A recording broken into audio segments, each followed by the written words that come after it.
Finally, the AFL season is upon us. After waiting impatiently and dealing with life's problems head on for 6 months, we can finally spend the next 6 months forgetting about them and become glued to our couches at home as we watch our favourite sides face off in the quest for the Holy Grail. So, let's go over them. Last September for the Crows was quite brutal, and it was certainly a nightmare. Almost reminiscent of the September before that led to a well-publicised pre-season fiasco. But this one feels different. The Crows will want to rebound and show that last September wasn't a fluke, but a positive sign of the future. Matty Nix's job is safe for now, but he's going to have to make his boys rebound hard for this season. The Crows will come into the season a bit undermanned, with the likes of Daniel Curtin, Mitch Hinge, Sid Draper, and Isaac Cumming missing the start of the season. Oh, and also Mark Keane badly broke his leg and will miss the first half of the year. However, players like Callum Archie and Isaac Rankin, once returned from his suspension, should be enough to help get through the start. That is if their hamstrings aren't too strained. Regardless, the Crom will need to be ready to go guns a-blazing to get a chance of redemption, as many will see them as the hunted and look to mount them on their World Cup season's end. Just make sure Rankin doesn't spew up any more rubbish, please. There's a reason why Brizzy are seen as clear favourites for another flag, which would make it their second set of a three-peat in 20-odd years. When you look at their list, it's easy to see why. Archie, Starsfish and the Big O are gone, and Eric Hipper will be out for a good chunk of time. But who'd they bring in? Sam Draper and Oscar Allen. Even though Draper will miss the first few games, Darcy Ford will fill the role perfectly like he did in those 2 grand finals. They also used their academy pick to select one of the best recruits in the draft in Daniel Annable. Yeah, this team's stacked. Despite the noise surrounding Lockie Neal's personal life, it doesn't look like it'll affect them anytime soon. Almost similar to 2 years ago with the whole Vegas controversy. You forgot about that, didn't ya? That's the thing with Brisbane. No matter the noise, they'll find a way to silence it. Especially with this upcoming campaign. Queenslander! Oh, wrong side. To say the Blues had a tough off-season is only speaking in half-truths. On one hand, they lost Curnow, DeConing and Silvani, and on the other hand, they gained Ben Ainsworth, Will Hayward, Ollie Florent, Campbell Chesser and Liam Reedy. They may not be flashy names, but they'll take them. Especially with the talent they've lost. Even before the match sims, there's already pressure. Pressure from social media posts of one of their training sessions that went viral. Michael Voss is on the hot seat, not just from the media, but from the club supporters as well. Remember when they wanted him sacked before the amazing run to the prelim a few years ago? Time flies fast, yet also changes very little. Voss knows it too. And unless his side evolves from beyond the contested footy they play, not much will change. Having an anticipated far-some recruit in Harry Dean can bring much optimism, as well as the much-awaited debut of Jacob Smith after missing out his whole rookie season due to an injury. And great timing too. After Adam Chow's reoccurring hammy strain, Smith will fit right in. It's do or die, blue baggers. When it comes to this upcoming version of the Magpies season, many have questions where they'll finish if they can run it back for another premiership. Especially with having the oldest list in the game. Pendlebury has been here for so long that many of his teammates haven't even been born yet when he started playing for the club. Bloody hell, him and Sidebomb have played against some of the opposition players' dads. Regardless of that, they're still looking to show they can keep up with the best. They have good company too. Ned Long and Pat Lipinski will look to get as many midfield time as they can, with the real show of the side being Nick Dacos, as he looks to finish up runner-up in the Brownlow yet again. Don't believe me? State of Origin didn't even see him as best on ground, but Nick will always respond, just like his deadly brother in crime, Josh. The backline isn't too much to worry about, but their forward line must step up, especially with Bobby Hill potentially taking the Jamara method. Didn't really do anything this off-season other than tossing out old fossil bones for archaeologists to find later. When the biggest move you made in free agency this year was trading for Jack Buller, it's no wonder neutrals are split. The lads at Tomarine are once again facing a large headlines over their heads. Sorry, let me correct myself. They are actually facing multiple headlines. Over cliched headlines like their finals win drought. Reoccurring headlines like changes at the executive positions. Critics headlines centering around Brad Scott's future. And of course their headlines around Zach Merritt's failed trade to Hawthorn. Adrian Dodorov's not here anymore, so at least they don't have to deal with the pressure of performing at constantly high expectations whenever they did anything in free agency. With Andrew McGrath taking Merritt's captaincy, it'll be a sign of things to come. Thanks to the AFL's persistence of adding wildcard rounds, maybe Essendon will finally win a final. Or they could bottom out and run Scott out of town and rebuild for the next exciting hire. Last year was an injury disaster for the club, so they'll look to get the most out of their best 23. At least you got Nick Martin. Well, isn't that just swell? Eve Hope. It's certainly a new era for Freo. The first season this century that doesn't include Pav, Mundy, Fife or Walters. It's honestly crazy when you think about it, and the later two rarely played last year. These new Doggers, despite losing club legends, will look to take things to the next level. Flag mantle is certainly prominent, however their performances in September need to improve if they are to compete. They have an actual forward line now, so they better make good use of it instead of relying on their defenders. Even then, that still doesn't stop them from pursuing another demon. Unfortunately, they couldn't get Gozzy Pickett, who signed a mammoth deal last year, so they went with speedy defender John McVie as a compromise. Speaking of former demons, there are many talks around Luke Jackson potentially playing as a midfielder this year. Not sure if that's a calculated deadly chess move or a huge gambit on Justin Longmuir's part, especially since Hayden Young made it through a pre-season unscathed and will undeniably be playing in the middle with Sarong and Brayshaw. Either way, Longmuir will aim to roll his troops to redeem last year's upset and not lose another crucial game at home. Will this be the year they send their opponents down below, or will they once again give themselves the heave-ho? Yes, I use their putrid songs in allegory. Let's move on. So how's this for an unpopular opinion? Geelong are in contention for this year's flag. Flabbergasting, I know. Although the Cats did briefly deal with a kind of disappointing off-season, from dealing with Bailey Smith's Mad Monday stunt, missing out on Curnow and Rowan Marshall, and having to pick up a decent midfielder in James Walker for Hawthorn. Even so, it probably won't affect the campaign that much, especially with finding and developing talent in the same way they've been doing it for 20 years.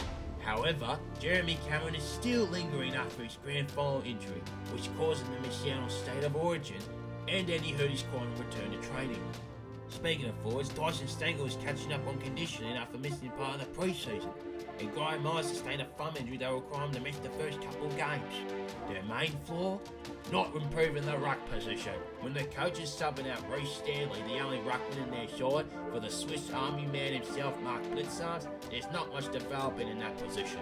If they had consistent ruck work, they'd probably be a better team than Brisbane. Why do you think they tried to pursue Rowan Marshall? Although in all fairness, with their so-called punishment for breaching the salary cap, it would have been more scrutinised. It only took 15 years, but the Suns are now a genuine flag contender. After years of bad trades, subpar drafting, constant free agency moves and multiple shifts of senior coaches, it seems that the Suns are finally in good hands. Although the last remaining contributors from the inaugural season have retired into the northern Queensland sunset, the Suns have welcomed new names to fill the void. Jamal Ugle-Hagan will look to bounce back from not playing at all last year. The multiple academy picks will fight for spots, including number 2 pick Zeke Euling. And of course, potentially their biggest sign since Gary Ablett, Christian Petracca. Looking at this list, Dimmer Hardwick is eager to fulfill his proclaimed premiership team. Although reigning Brownlow medalist Matt Rowell is in doubt for an opening round with a cracked finger, it won't hurt them too much to start the year. Especially with Charlie Ballard estimated to return from last year's ACL tear. Here's your chance, Gold Coast. For Christ's sake, don't mess this up! Ginormous! The Giants are always tough to determine, not just at the start of the season, but during it as well. There were many times last year where they looked like a genuine contender, then other times they would just not show up, similar to their supporter base. This off-season was similar to that as well. Didn't lose too many, but didn't gain a lot. To me, picking up Clayton Iowa will either be a great pickup, or he will continue his regression from Melbourne. They didn't even have many draft picks, with their highest selection being Oscar Taylor at pick 15. Despite that, the side will still look to march on and try to compete for a flag. Just look at their list. They have enough depth to potentially earn a spot in the grand final. So Sam Taylor will miss the first month. It'll suck, but the club still has enough depth. It can't get any worse, can it? Bloody hell, this club might be cursed. The Hawks are quite hungry this pre-season. History states that missing out on a grand final doesn't normally affect them negatively, but motivates them to push harder. Despite their best efforts to lure Zach Merritt from the Bombers, the lads at Windy Hills sadly wouldn't budge. With Will Day out until round 14, they'll look to continue their rotation of midfielders like they've done the last few years, albeit -1 James Warple. Even then, the social media side themselves still has an abundance of star power on both sides of the ground, with Barris, Sisley and Battle taking clutch intercept marks and locking down their opponents, and Gunston, Chol, Ginnifin and Watson snapping goals and later snapping selfies at the end of the game. This Hawk unit breathes arrogance and confidence like many previous premiership sides before them, and wouldn't they love to continue the happy team at Hawthorn mantra? This may be the year they prove themselves on par with the big cats on top. The players know it, Sam Mitchell knows it, and the supporters know it. So much for that hyped up dynasty. Melbourne have imploded so hard that it'll make you think that the Paul Roos resurrection never even happened. Petrarca and Oliver are gone, and Jack Viney is set to miss half the season due to an Achilles injury. They did get a lot of draft capital for Petrarca and have brought in semi-veterans like Jack Steele and Brody Myercheck among others to try and fill the gaps like plaster, but it probably won't be enough to improve. Gawn isn't getting any younger, and the new board had to bring in Cozzy's cousin Latrell to ensure the former won't head off in the future despite that mammoth extension. New coach Stephen Keane has a massive task ahead of him: bring the club back to relevance. It'd be like asking to rewrite Stephen King's book It from scratch. I don't know, mate. Seems like a Herculean stretch to me. Will this club finally improve or not? Seriously, this will be the 4th season of Alistair Clarkson's rebuild, and they've only managed to move up 1 spot on the bottom 2. They missed out on the top 10 in the draft due to last year's trade to select Matt Whitlock, but made up for it with 3 later draft picks and only 1 signing in Charlie Sparko. Seriously, they had doubled the listings and they had inclusions this off-season. Despite their talented midfield and their up-and-coming forward line, their back line continues to drag them down with little development and talent, and it doesn't look like that's going to improve anytime soon. At least Melbourne under Paul Roos improved immediately. What's Clarko's excuse? You'd think the attackers will do most of the heavy lifting, and you'd be correct.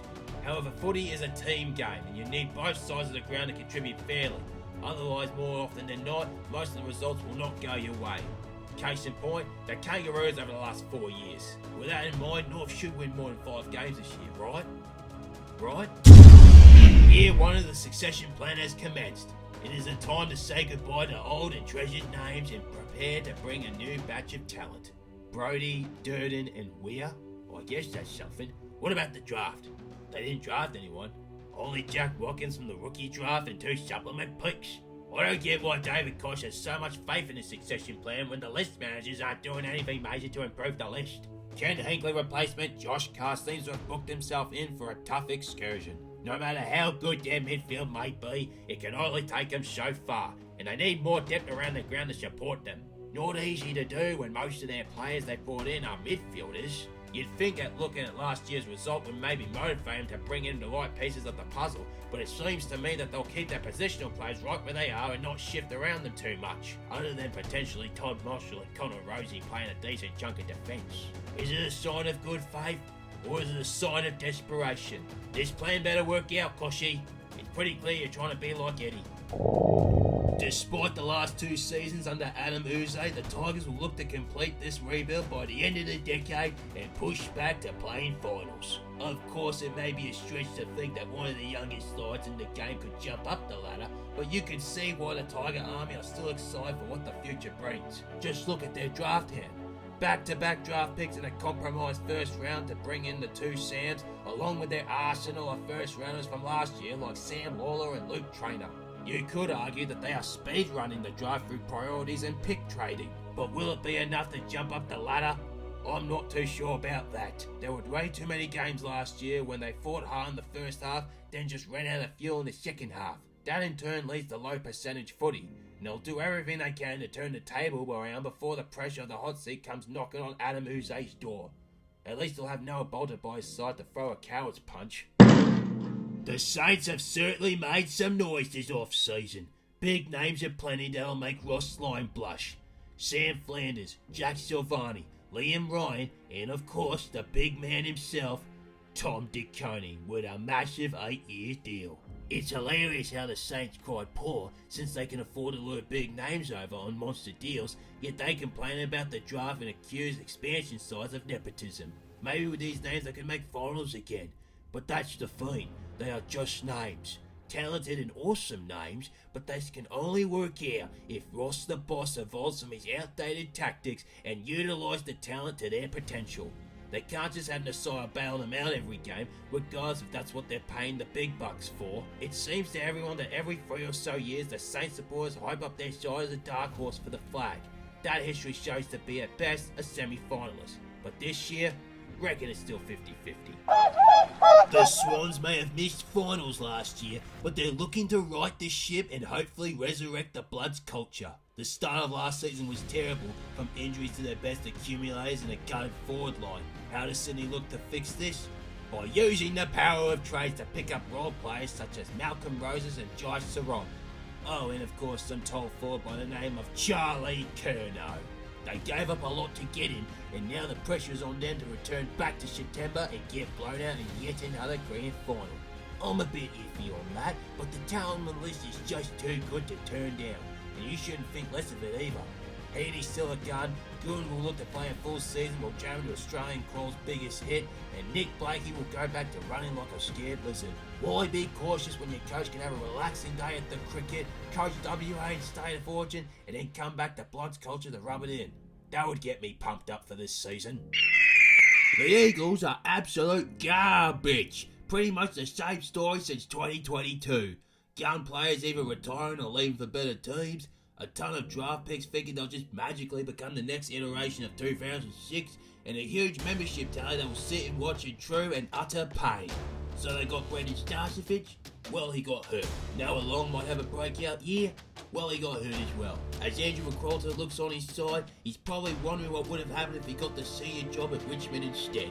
But from his perspective, he has to look at the positive. There's not many, but there's some. Positives like Ruben Jimby making his mark in the backline, and Harley Reid maybe having a bounce back year, and Jake Waterman maybe not getting hurt like he did last year. The expectation is low, but they can rise momentarily. I mean, come on, they're not going to go winless this year, are they? Surely not. There's no sugarcoating it. This is a make or break year for the Doggies. They missed September last year and everyone knows the reason why. If you can't defend, you can't win when it matters. They were named flat track bullies for a reason. Supporters were begging them to find a defender, but alas it wasn't meant to be. Getting Connor Boderick as a backup for Bailey Gale won't be good enough, but even then the way they attack the ball is phenomenal. Bont, Liver, Fraser and Kennedy as midfielders that will swap with one another, and an absolutely stacked forward line led by the spearheads of Norton and Darcy. Almost sounds like a duo band. Although Jamaro is gone, the Dogs will be glad that the controversy is over with, especially now that Cody Waitman is back on track to return from missing all of last year. Bond hasn't got his hands on the Charlie yet, and he's hungry for it too. With all this in mind, the defence must improve for the sake of the side, and if not, then it won't be just the Volcano himself demanding Luke Beveridge be shown the door. If they can find a way around the frugality of that side of the ground, then I'll make you better look out. As everyone knows, predictions are hard, and in the majority of cases, they tend to come back and bite you in the ass like any crocodile hunter that's not Steve Irwin. But it's a preview and there must be predictions. So without further ado, for the individuals, well, it'll go something like this. It'll be Marcus Bontempelli who finally gave us a Brownlow medal, followed by his teammate Sam Darcy who will win the Coleman with ease. For the rising star, it'll be Carlton's Jager Smith looking to show why he was a number 3 overall pick.